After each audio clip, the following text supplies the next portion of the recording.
ফেসবুকের সমস্ত বন্ধুদেরকে জানাই শুভ দুপুরের শুভেচ্ছা। এই যে সাধারণ রান্না বান্না হচ্ছে আজকে, এখন হচ্ছে গোল গোল করে আলু কেটে আলু ভাজা হচ্ছে। আলুটা প্রায় ভাজাই হয়ে এসছে।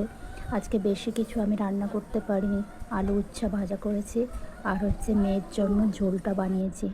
আমার ছোট বাচ্চা তো, তার কখন যে কি মুখ বিগড়ায় বোঝার উপায় নেই। এই ভালো, এক্ষুনি আবার কাঁদতে শুরু করে দিচ্ছে। একটু কিছু তার পছন্দসই না হলেই কান্নাকাটি শুরু করে দেয়।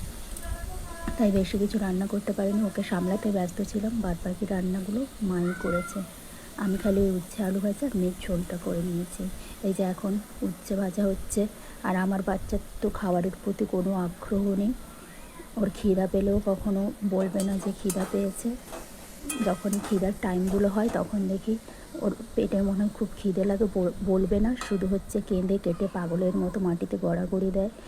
হয়তো হয়তো হচ্ছে কান্নাকাটি করে। তখন আমি বুঝতে পারি যে ওর নিশ্চয়ই খিদে লেগেছে, তাই এরকম করছে। এই যে উচ্ছে ভাজাগুলো এখন হচ্ছে, আগে থেকে নুন হলুদ মাখানোই ছিল।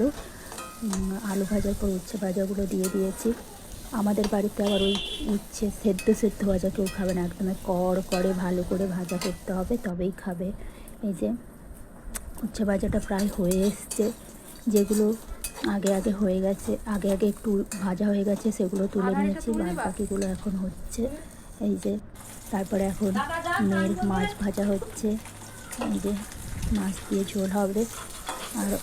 আর একটা চিংড়ি মাছ ওর জন্য দিয়ে দেওয়া হয়েছে। ও চিংড়ি মাছ খেতে খুবই ভালোবাসে। অবশ্য চিংড়ি মাছ সবারই ভালো লাগে খেতে, ছোট বাচ্চা থেকে বড় সবাই ভালোবাসে।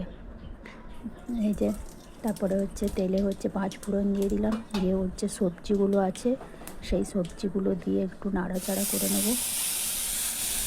সবজি তো খেতেই চায় না এখন, আগে খেত, এখন জানি না 1 মাস ধরে ওর কফ কাশি হয়েছিল, সেখান থেকে ওর টেস্টের কিছু চেঞ্জ এসছে কিনা বলতে পারবো না। তারপর থেকেই ও সবজি খাওয়া বন্ধ করে দিয়েছে, শুধু শুকনো ভাত খেতেই পছন্দ করছে। কী করে যে শুধু শুকনো ভাত খাচ্ছে তাও জানি না, কিচ্ছু নেবে না, আলু ভাতেও নেবে না, ডালও খাবে না, শুধু শুকনো ভাত। অবশ্য ওর বয়স মাত্র 2 বছর, তাও প্রতিদিন ওর জন্য আলাদা করে রান্না করে দিই, যদি কোনো দিন খায়, এই আশায় আর কি।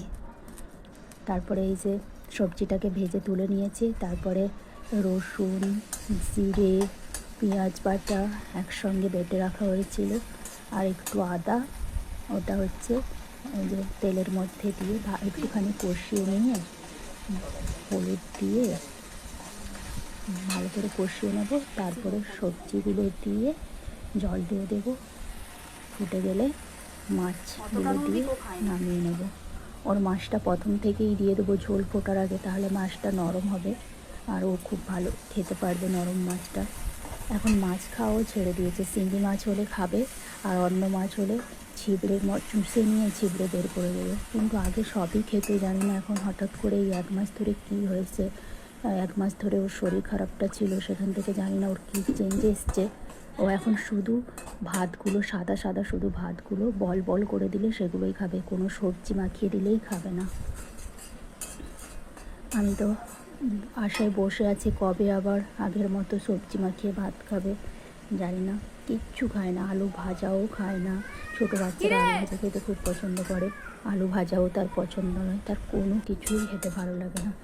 মানে আমার বাচ্চাটার খাবারের প্রতি কোনো আগ্রহই নেই।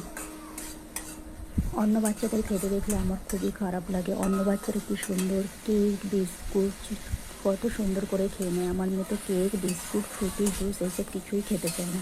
যদি জেমস চকলেটটা একটু ভালোবাসে, তাও আমি সপ্তাহে 1 বার করে দেই। লেসটা ভালোবাসে, আমি সপ্তাহে 1 বার করেই দেই, প্রতিদিন আর দেই না। প্রতিদিন দিলে তো শরীরেও খারাপ হবে, বাচ্চার মুখে টেস্টটাও চলে যাবে, সবসময় ওগুলো খেতে চাইবে। তাই আমি মেনটেন